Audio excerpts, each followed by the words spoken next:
Las antiguas civilizaciones del Mediterráneo se desarrollaron alrededor del mar. Por él viajaban, comerciaban y también hacían la guerra. Los arqueólogos están haciendo ahora sorprendentes descubrimientos de superbarcos gigantes, grandes cargueros, transportes de tropas e incluso la versión del Titanic del mundo antiguo. Estas revelaciones nos obligan a releer los libros de historia y a reconsiderar todo aquello que creíamos saber sobre el mundo antiguo.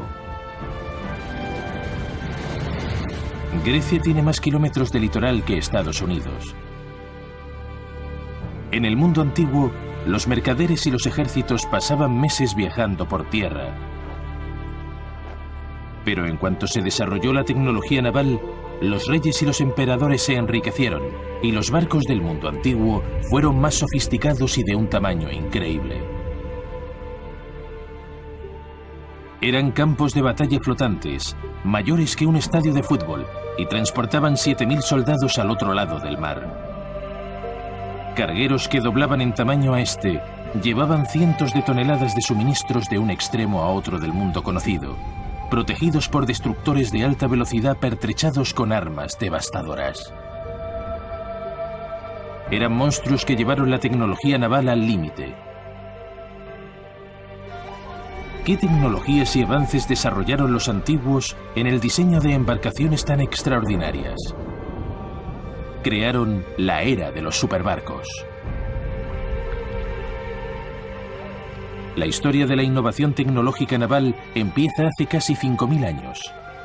En el antiguo Egipto solo había una forma eficaz de viajar: por el agua. La principal vía de transporte en el antiguo Egipto eran los ríos y el mar, especialmente el Nilo. Puedes lanzar un trozo de madera en Asuán y seguirá su camino hasta el Mediterráneo. Sin el río Nilo, Egipto no existiría. No solo le suministraba agua, sino que además era la autopista principal del país.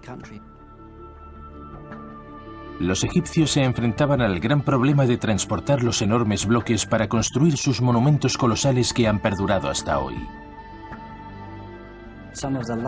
Algunos de los mayores barcos de madera que se han construido eran para transportar piedras, sobre todo obeliscos desde Asuán al sur de Egipto, hacia el norte del país. En Karnak, el obelisco de Hatshepsut todavía sigue en pie con sus 30 metros de altura. Es el más alto que ha sobrevivido hasta nuestros días. Pero este monolito de 350 toneladas fue cortado en una cantera a 500 kilómetros, en Asuán, y transportado a Karnak en un gran carguero. Estos barcos tienen decenas de metros de largo. Son estructuras colosales, megaestructuras. Son los objetos móviles más grandes que ha creado la humanidad. Se estima que esta barcaza para obeliscos podría medir unos 95 metros de largo y más de 30 de ancho.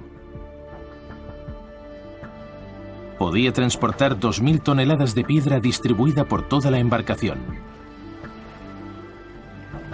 Estas embarcaciones se construían con madera de cedro. Cuando iban cargadas, las barcazas de los obeliscos desplazaban 7.300 toneladas.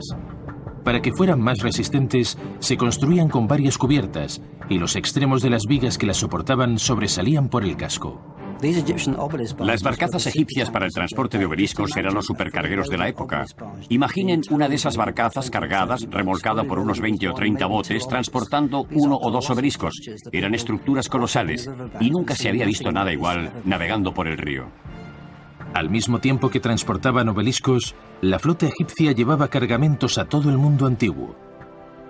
Los bajorrelieves de las paredes de un templo funerario de Deir el-Bari muestran expediciones comerciales a la tierra de Punt, la actual Somalia, a cientos de kilómetros a lo largo del Mar Rojo. Más de 3.000 años después encontramos restos de enormes cargamentos de piedra, transportados a través del gran e imprevisible Mar Mediterráneo.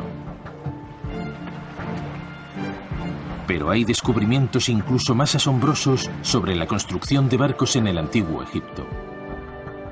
En la llanura de Gizeh, solar de las grandes pirámides, se descubrió una embarcación que nos obligó a reescribir los libros de historia sobre construcción naval. Es un fantástico ejemplo de las avanzadas técnicas que dominaban.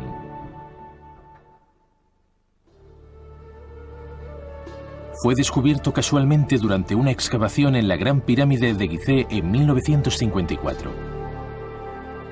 Nadie pensaba que allí pudiera haber un barco, pero un día encontraron 81 bloques de piedra colocados de esta forma y obviamente había algo enterrado. Empezaron a cavar un hoyo, miraron a través de él y lo vieron. Encontraron enterrados 81 bloques de piedra cerca de la Gran Pirámide. Cuando los arqueólogos empezaron a excavar, hallaron algo increíble. Una embarcación completa y desmontada, espléndidamente conservada en su hermética tumba. Encontraron 651 piezas.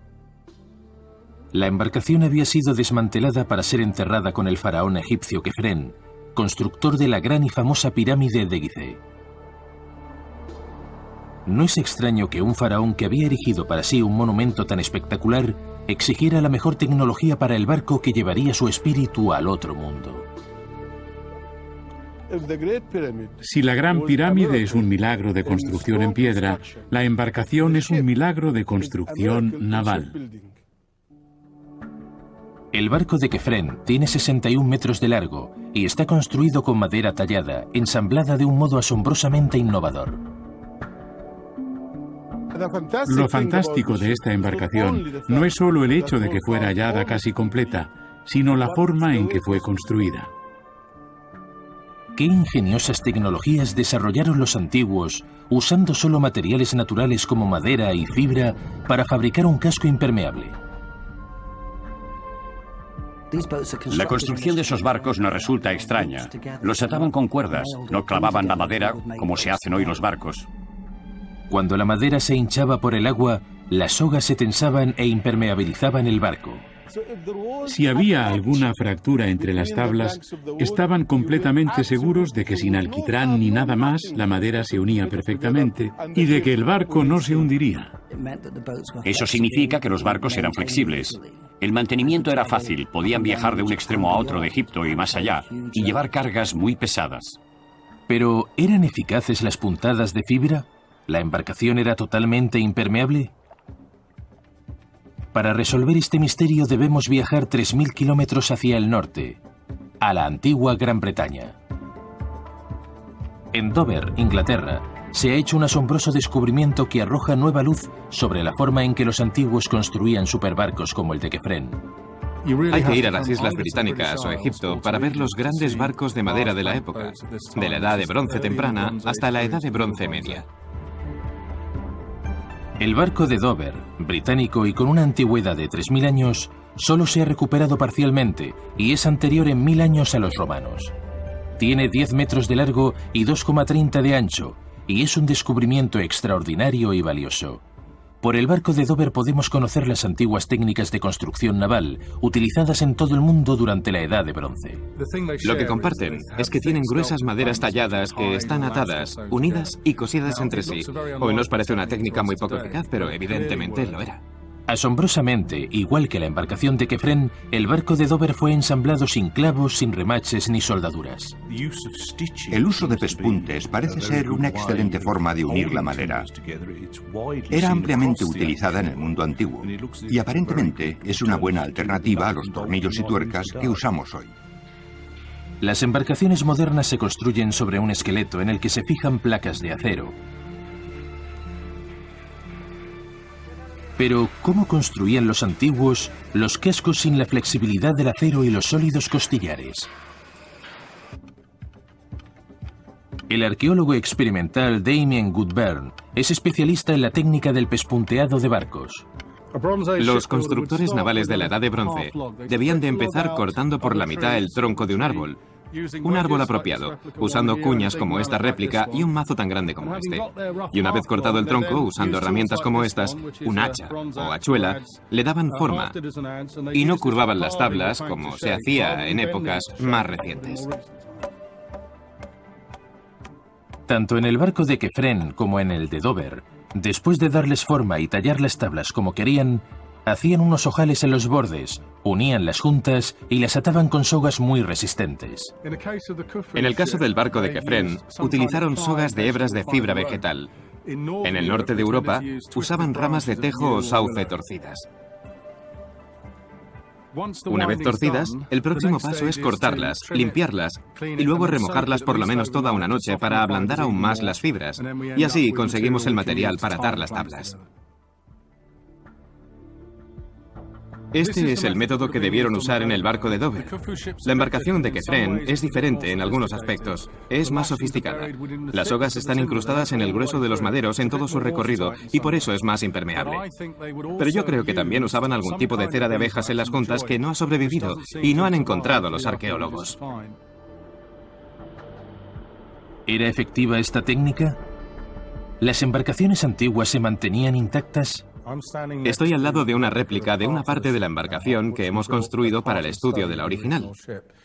Nos sorprendió la rigidez de este sistema. Puedes golpearlo con fuerza y apenas se mueve. Es mucho más fuerte de lo que pensábamos. Ha quedado demostrado que la técnica de construcción del barco de Kefren y el barco de Dover es muy eficaz. Las naves de la Edad de Bronce podían recorrer grandes distancias y eran increíblemente robustas, con las tablas unidas solamente con sogas. Pero emplearían tecnologías aún más avanzadas, innovaciones que producirían algunos de los barcos de guerra más eficaces, cargueros y transportes de tropas que el mundo jamás había visto. Nadie en la antigüedad llegó a la altura de Grecia en construcción naval. Los griegos antiguos eran marinos por naturaleza. La geografía de Grecia los hizo así. En el mar Egeo hay 3 penínsulas, miles de islas y miles de kilómetros de litoral. En el siglo IX a.C., reyes, ciudades-estado y emperadores competían por el control de las tierras ricas y las rutas comerciales del Mediterráneo. Grecia era un país pobre en producción agrícola. No abundaban los recursos naturales de ningún tipo. Por eso, hacerse a la mar era esencial. Y llegó un momento en que los griegos entablaron relaciones comerciales con el extranjero. A medida que crecía su poder, surgieron los conflictos entre ellos por el control de las importantes rutas comerciales allende los mares. La guerra en el mar acabó pronto con gran parte del mundo antiguo. Eso condujo a asombrosos avances en tecnología naval de guerra y llegaron los increíbles y agresivos superbarcos. El primer buque de guerra que conocemos construido a ese propósito es el Pentaconter, impulsado por 50 remeros, 25 a cada costado en un único nivel. El Pentaconter dominó los mares durante cientos de años. Sin embargo, por el año 500 a.C., la necesidad de velocidad trajo una innovación que cambiaría para siempre el estilo de la guerra naval. 3 filas de remeros, una sobre otra. Eso permitía cortar con más fuerza el agua sin necesidad de aumentar la longitud del barco. El trireme era lo máximo en técnica naval de guerra. El trireme estaba a la vanguardia de la antigua tecnología de guerra. Esas naves eran muy maniobrables. Podían ciabogar rápidamente. Cuando se acercaban a otra, debían de ser una visión espantosa. ¿A qué velocidad navegaba el trireme? Podía alcanzar velocidades de 9 y 10 nudos, que son unos 20 kilómetros por hora.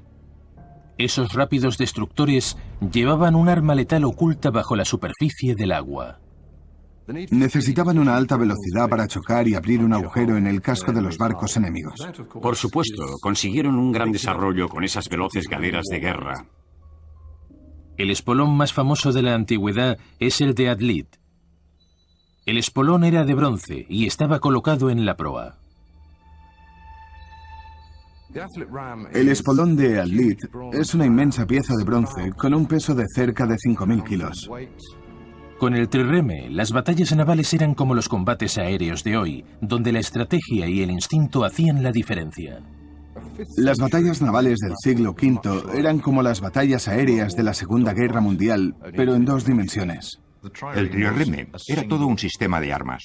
Tenía una función, y era penetrar en las líneas enemigas por detrás y clavar el espolón en la parte más débil y más expuesta de sus naves. Pero el objetivo no era hundir el barco enemigo. La clave para ganar una batalla naval antigua no era aniquilar al enemigo. Esas naves eran increíblemente costosas y no querían enviarlas al fondo del mar. Lo que querían era quedarse con ellas y lo que hacían era inmovilizarlas. Atravesaban el casco, inundaban el barco y luego lo remolcaban. pero era una táctica muy arriesgada. No quieres quedarte atascado en la nave enemiga. Quieres darles fuerte, pero apartarte en cuanto le has dado. 2000 años después, en una moderna herrería de Gran Bretaña se busca la respuesta a una pregunta incontestada durante más de 2000 años. ¿Cuál sería la velocidad óptima de choque para infligir el máximo daño posible al enemigo sin quedar atascados o arriesgarse a perder el espolón? Para hallar la respuesta construirán un antiguo espolón de guerra. La parte más costosa de un trireme es el espolón, con 250 o 500 kilos de bronce. En el mundo antiguo era un metal muy valioso, y las flotas constaban de 200 o 300 naves. No querían buscar más bronce, sino recuperar el suyo propio. Aunque este espolón es más pequeño que los antiguos, usando materiales y maquinaria moderna podemos recrear el devastador impacto y la fuerza destructora del espolón de Ad-Lid. El espolón estaba a nivel del agua, y lo que se pretendía con él era abrir un agujero justo por debajo de la superficie. Por lo tanto, tenía forma de tridente vertical para maximizar el daño. ¿Qué daños podía causar el espolón? Para comprobarlo, primero deben construir la proa de un barco de ataque.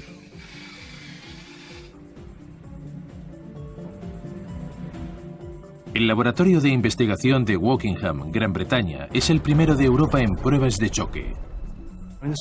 El tipo de pruebas que hacemos aquí son muy exactas. Podemos medir con mucha precisión los posibles daños en maniquíes.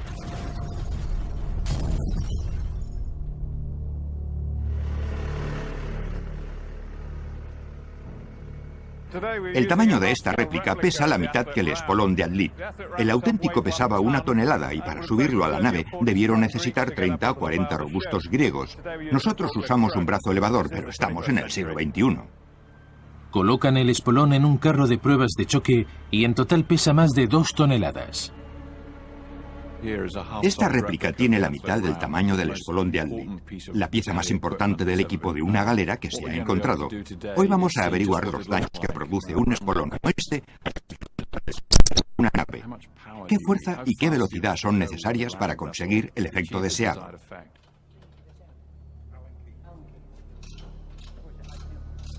La estructura es muy fuerte porque la viga forma parte de la quilla del barco. El golpe es absorbido desde la proa hasta la popa. ¿Qué daños esperan del impacto los historiadores? Esta es una oportunidad única. Esto no se ha hecho nunca y no sabemos cuáles serán los resultados. La fuerza de trabajo de la prueba es igual a la de un automóvil que choca con una pared a 50 km por hora. Cada pieza del equipo, incluyendo la cámara de alta velocidad para grabar el impacto, deberá estar situada en la posición correcta. Por primera vez en la historia, grabaremos esta experiencia y descubriremos la velocidad óptima de destrucción de un espolón antiguo. El espolón era el arma de ataque de élite de los superbarcos del mundo antiguo. No solo está diseñado para perforar el lado de una nave, sino para presionar con mucha fuerza el costado del barco, romperlo y abrir una vía de agua.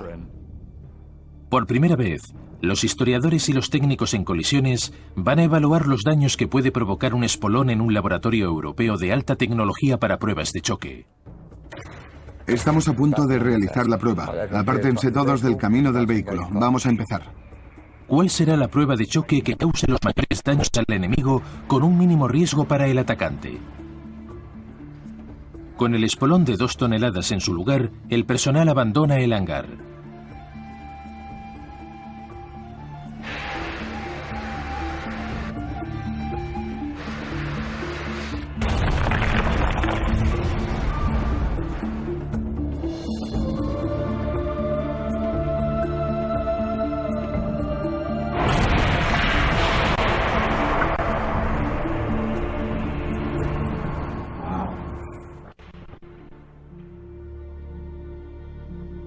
La primera prueba, a solo 5 nudos, ha abierto un agujero en el casco de la embarcación, lo suficiente para inundar un buque de guerra y dejarlo fuera de servicio. Por los textos que hemos leído, pensábamos que la velocidad de choque debía ser un poco más alta y habíamos sugerido una mayor fuerza de salida para abrir un agujero en el costado de un barco. El primer intento es un éxito a solamente 5 nudos. Pero si incrementamos la velocidad, podemos causar más daños en el casco enemigo sin arriesgar la parte más valiosa de una nave antigua, el espolón. La próxima prueba es a una velocidad de 7 nudos, bastante más rápida. El espolón hará más presión, suficiente para abrir un agujero en el costado del barco, un destrozo total.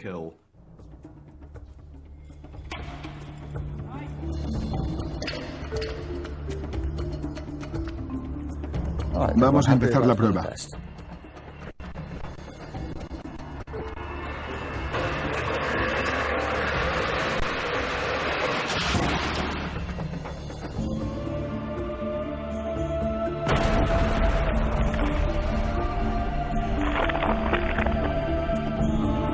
A 7 nudos, el espolón penetra en el casco más de 60 centímetros, abriendo un agujero de más de 60 centímetros de diámetro. El espolón ha atravesado la parte más dura del barco. No ha sido a toda velocidad, solo a 7 nudos. Las naves podían navegar a 10 nudos, pero no es necesaria la velocidad máxima para abrir un agujero en el costado de la embarcación e inundarla, dejarla inoperante. Un barco con un agujero de este tamaño no puede seguir luchando, y mientras, la galera de choque puede retirarse y continuar. Puede ir y hacerle lo mismo a otro barco. Esta vez el espolón ha entrado 60 centímetros. Probablemente es demasiado, y de ocurrir en una batalla, le habría sido muy difícil desengancharse. Es necesaria mucha fuerza mecánica para sacarlo, y toda la estructura del objetivo chirriaba y se combaba cuando lo estábamos sacando. Hace mucho que enseño historia naval, y nunca había visto cómo atravesaba un espolón el costado de una galera. Y hasta hoy nadie lo había visto. Esto no se había hecho desde hace 2000 años.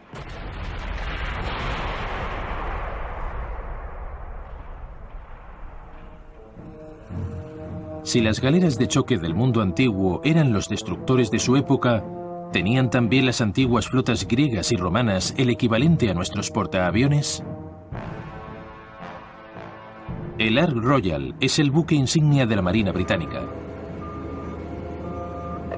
Con una tripulación de centenares de personas y el tamaño de uno de los estadios de fútbol más grandes, el portaaviones es un superbarco del mundo moderno. ¡Abandonen el puente! ¿Podían los antiguos construir superbarcos de un tamaño tan enorme? Alejandro Magno conquistó la mayor parte del mundo conocido, incluyendo Egipto, con la ayuda de su innovadora flota naval. En el año 330 a.C., el mundo conocido estaba gobernado por un solo emperador, Alejandro Magno. Cuando murió, Alejandro legó su imperio a sus generales, y los más famosos eran los Ptolomeo de Alejandría en Egipto. En Egipto, sus sucesores, la dinastía Ptolemaica, llevaron las cosas a un nivel ridículo en el diseño de los buques de guerra. Las naves eran cada vez más y más grandes. Los gobernantes ansiaban riqueza y poder. El Mediterráneo oriental estaba dominado por 3 grandes poderes, sucesores de Alejandro. Egipto, Siria y Grecia habían acabado con el imperio persa, habían conquistado Egipto, poseían enormes sumas de dinero y querían demostrar quién era el mejor. Los arqueólogos han hallado extraordinarias pruebas de superbarcos de guerra, los portaaviones del mundo antiguo. Es una clase diferente de barcos de combate, para batallas navales en el mar, para preparar invasiones por tierra como los portaaviones de ahora. En el año 130 a.C., Demetrio, un constructor de barcos de guerra, desarrolló navíos tan grandes que podían transportar enormes torres de asedio totalmente montadas. Dividida en varias plantas y con capacidad para 200 soldados, la torre medía 45 metros de altura y casi 25 de anchura. Contenía una batería de catapultas y ballestas de largo alcance. Para subir y bajar de los pisos llevaba escaleras de mano. El frente, que estaba expuesto al ataque, era a prueba de fuego y estaba cubierto con pieles de animales. Un portaaviones moderno como este dispara 4.500 proyectiles por minuto. Los grandes barcos antiguos también llevaban a bordo su propia capacidad armamentística. Catapultas que disparaban rocas, flechas, lanzas, jabalinas. Pero a la cabeza, y con bastante ventaja sobre el resto, estaba la mayor estación de combate jamás construida. Era tan grande que probablemente no se ha visto nada igual hasta la era industrial moderna.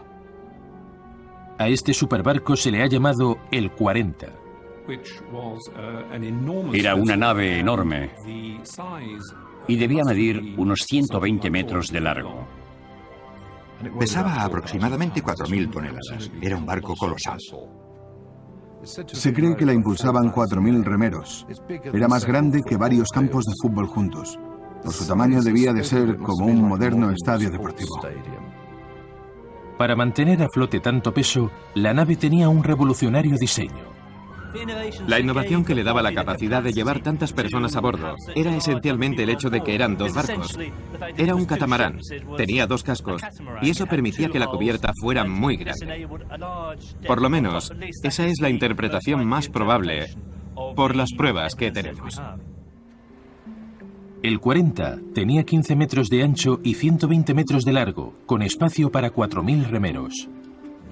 Son muchos, y los especialistas han tratado de averiguar cómo podían acomodar en la nave a ese gran número de remeros. La explicación más plausible es que cada remo era manejado por varios hombres. Creo que unos tiraban y los otros empujaban. Se cree que había 3 filas con un equipo de hombres que remaban al unísono. Solo se necesita un hombre experimentado en el extremo del remo que dirija a todos los demás. Eso supone 7 cuerpos y un cerebro. Esto llevó el poder de la tecnología del remo a su límite definitivo. 40 remeros por equipo, multiplicado por 100 equipos, hacen un total de 4.000 hombres.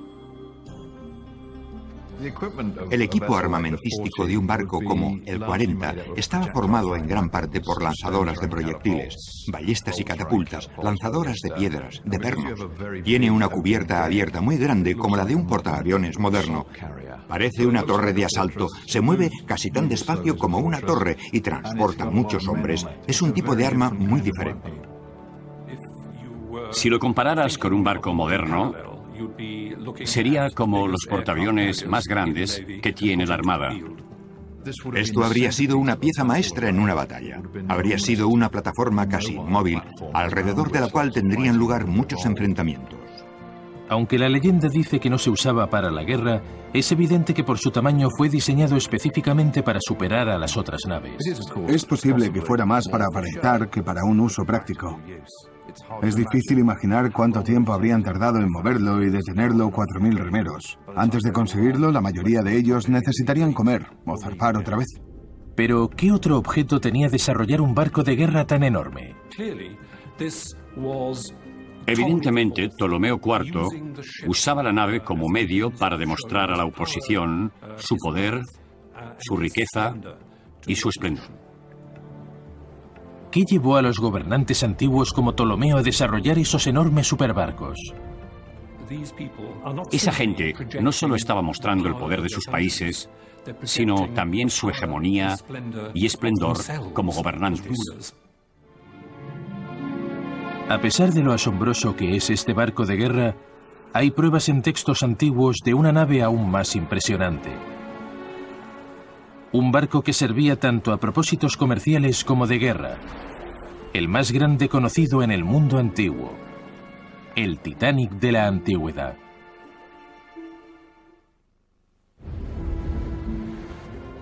En el siglo III a.C., surcaban los mares superbarcos merecedores de ese calificativo.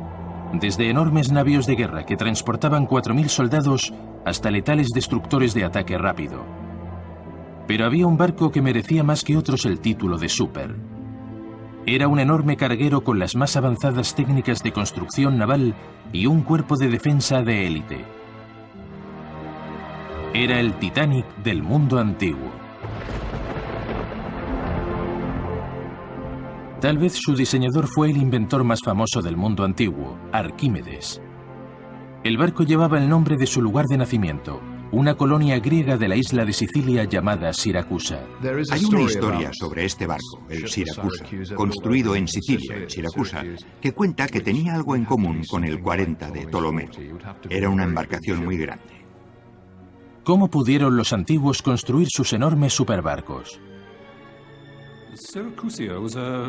El Siracusa era sin duda un barco extraordinario. Tenía todos los detalles que se pudieran desear. En base a las investigaciones modernas, podemos decir que tenía 600 metros de largo y una capacidad de carga de entre 1.700 y 2.000 toneladas. Además de las grandes bodegas de carga, tenía camarotes de primera clase para 142 pasajeros y alojamiento para los sirvientes y la tripulación. La cubierta superior tenía espacio para los 400 soldados de la Guardia de Honor. Como en el transatlántico de lujo del mundo moderno, el Titanic, los pasajeros de primera clase a bordo del Siracusa tenían acceso a una serie de dependencias para cada necesidad, una biblioteca y una sala de lectura silenciosa, paseos bordeados de flores, una capilla dedicada a Afrodita e incluso un baño lujosamente equipado para aquellos que deseaban las máximas comodidades. Se empleó la madera necesaria para 40 barcos de guerra. ¿Cómo podía moverse una nave tan gigantesca? El Siracusa era un velero y no estaba diseñado como una galera. No estaba diseñado para ser propulsado por remos y tenía 3 mástiles inmensos. Todas las embarcaciones deben bombear constantemente el agua de sus pantoques. ¿Cómo podían evitar que se inundara una nave tan grande? Y ahí es donde aparece otra vez Arquímedes. Para achicar el agua llevaba instalado un tornillo sin fin de Arquímedes y solo había que darle vueltas para que sacara el agua. La leyenda cuenta que Herón, rey de Siracusa, quería que Arquímedes aplicara su tornillo a otros usos y le desafió a mover con su técnica el Siracusa, una nave de 4.000 toneladas, para mostrar su máquina al mundo.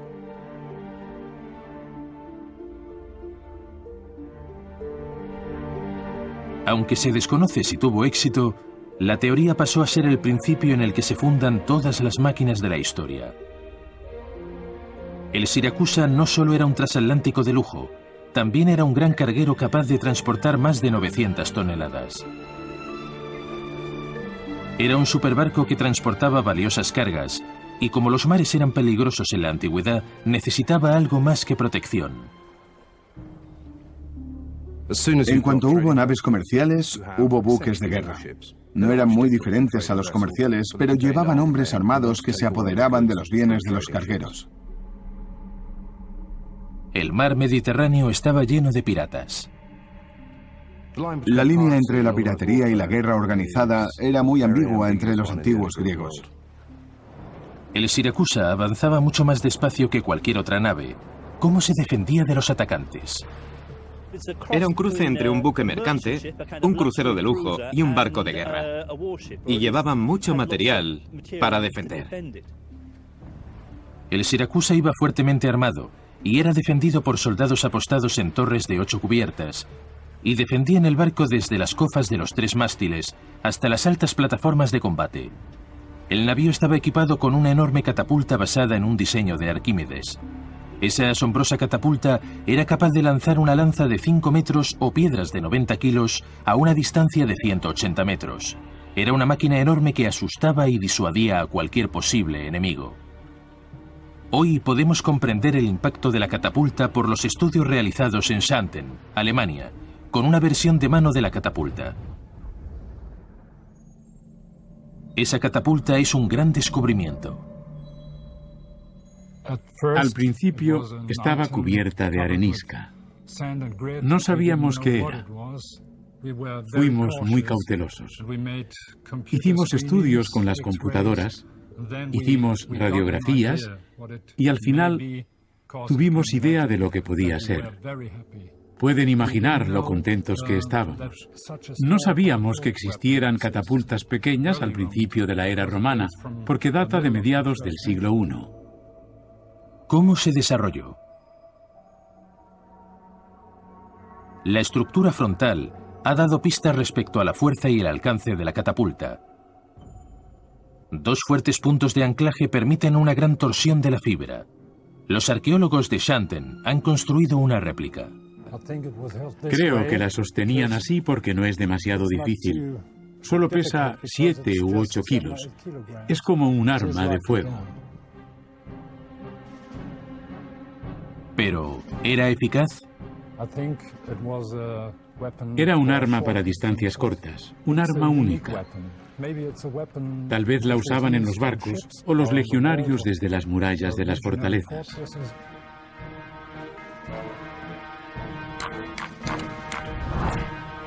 Con un arma 50 veces mayor que la ballesta de Shandon, el Siracusa debía de ser una visión impresionante.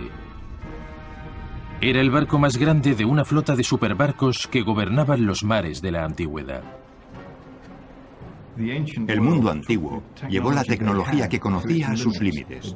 Desarrollaron lo más grande, lo más impresionante, lo más poderoso, y lo que consiguieron hacer en el siglo II a.C. no fue superado hasta 2000 años después. Hay pruebas físicas de la existencia de superbarcos que surcaban los mares hace 2000 años. Solo hay un lugar donde buscarlos. Aquí, bajo el agua, los arqueólogos han hecho un descubrimiento asombroso. Un superbarco romano aparentemente intacto.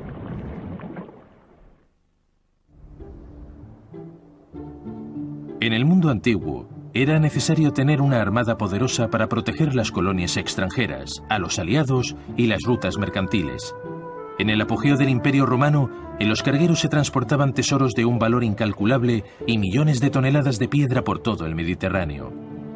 Descubrimientos arqueológicos recientes nos muestran que las naves usadas para llevar esos cargamentos al otro lado de los mares eran realmente grandes. En la costa de Turquía se encuentra el pecio de un asombroso superbarco romano. Esa nave es una de las muchas otras que transportaban mármol diaria o semanalmente por todo el Mediterráneo.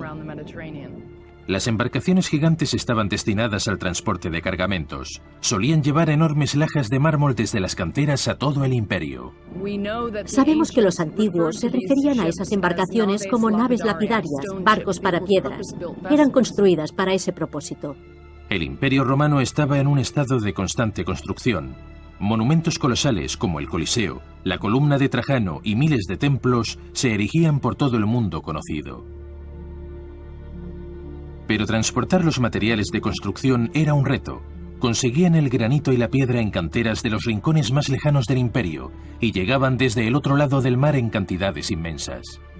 Imaginen 40 de esas embarcaciones navegando desde la isla de Proquenisis a cualquier ciudad griega o romana, transportando material para construir un templo.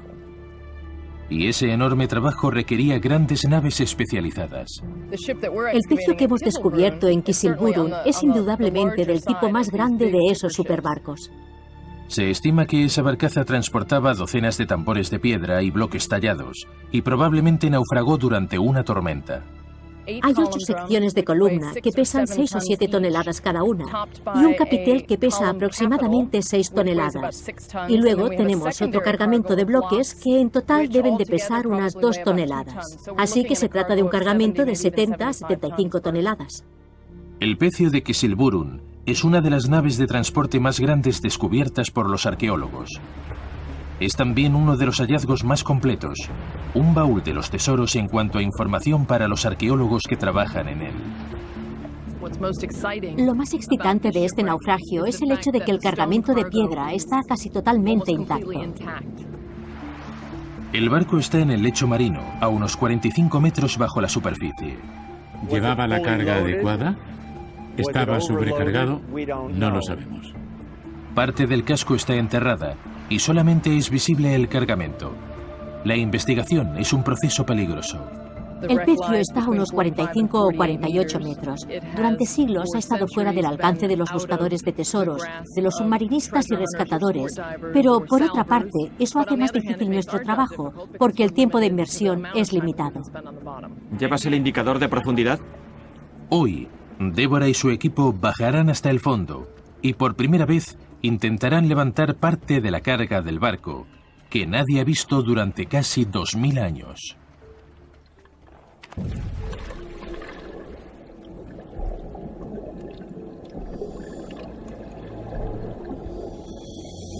El equipo baja lentamente hasta el lecho marino. Deben limitar el tiempo de permanencia en el fondo para evitar que se formen burbujas de nitrógeno en la sangre, Una afección que provoca narcosis del nitrógeno y puede matar a los submarinistas. Y para complicar aún más las cosas, los bloques que intentan levantar pesan varias toneladas.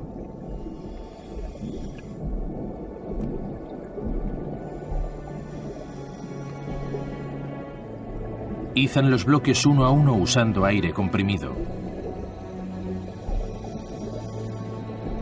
El equipo debe trabajar rápidamente en esas profundidades. A los 15 minutos de estar en el fondo, suena una alarma para avisar a los submarinistas de que deben ascender a la superficie o arriesgarse a sufrir graves lesiones. Una vez en la superficie, deben tener un cuidado extremo para cargar los bloques en el barco. Estas piezas de mármol no han visto la luz del día durante más de 2 milenios. Los bloques se colocaban de forma específica para aprovechar el espacio y repartir el peso. ¿Cómo los subían los romanos en los barcos de esa forma tan precisa? Yo supongo que cargaban los tambores en las bodegas utilizando una grúa, pero tenían que ser muy precisos, porque solo estaban separados entre sí unos centímetros. Hoy sigue siendo un misterio cómo cargaban los barcos los antiguos con tanta precisión. Estamos hablando de 70 toneladas de bloques colocados a unos centímetros entre sí. Hemos tenido que emplear todos nuestros recursos y mucha paciencia para levantar 2 del lecho marino. Hemos adquirido un profundo conocimiento de la tecnología romana y de lo que los romanos eran capaces de hacer habitualmente. Otro misterio es cómo podía sostener la embarcación ese enorme peso. Probablemente ese barco tenía un casco doble. Creo que tendría que ser así para sostener ese tipo de carga. Eso supone 2 capas de tablas de madera, una interior y otra exterior. No se sabe qué aspecto tendría ese carguero en sus días de gloria, y para resolver el misterio primero hay que subir la carga. Pero todavía guarda otra sorpresa. Después de haber apartado los bloques de mármol, Debbie y su equipo descubren algo aún más sorprendente. Había previsto que al quitar los tambores veríamos el casco. Nos sorprendió descubrir que había otra cubierta con vasijas y más bloques de mármol. Es un barco mucho más grande de lo que habíamos pensado. La segunda bodega de carga contenía cientos de ánforas. Debbie y su equipo se dan cuenta de que el barco era mucho más grande de lo que creían. Las ánforas dan a los arqueólogos una nueva idea de los artículos que transportaban los antiguos y hasta dónde viajaban. A menudo encontramos semillas de uva, pepitas de uva que nos dicen que las vasijas contenían vino, pero también existe la posibilidad de que se transportaran otros productos primarios orgánicos, como mariscos e incluso carne. Vamos a averiguar qué llevaban, pero debemos recordar que estas ánforas eran reutilizables, se hacían en un lugar y se enviaban al otro lado del Mediterráneo. Probablemente esta se hizo en Italia y luego la enviaron al norte de Grecia, y desde allí podría haber vuelto conteniendo otra cosa. Por su contenido, queda claro que esta embarcación transportaba materiales de construcción y alimentos desde el centro del Imperio Romano al norte de Grecia. Los resultados muestran una asombrosa red de trayectos a través del mar abierto. Los superbarcos viajaban a todos los rincones del mundo conocido. Sin una avanzada tecnología naval, los romanos no habrían podido transportar los materiales de construcción a todo el Mediterráneo para construir los grandes e impresionantes monumentos que todavía perduran hoy. Pero el mar sigue teniendo otros secretos que aún no se han descubierto. Es difícil y poco frecuente encontrar restos de naufragios. ¿Quedan todavía superbarcos esperando a ser descubiertos? En realidad solo hemos empezado a rascar la superficie. Cuando las técnicas de submarinismo estén más avanzadas y ampliemos nuestra búsqueda en aguas más profundas, se descubrirán más restos de naufragios, se resolverán más misterios y el mar nos revelará los secretos de los superbarcos del mundo antiguo.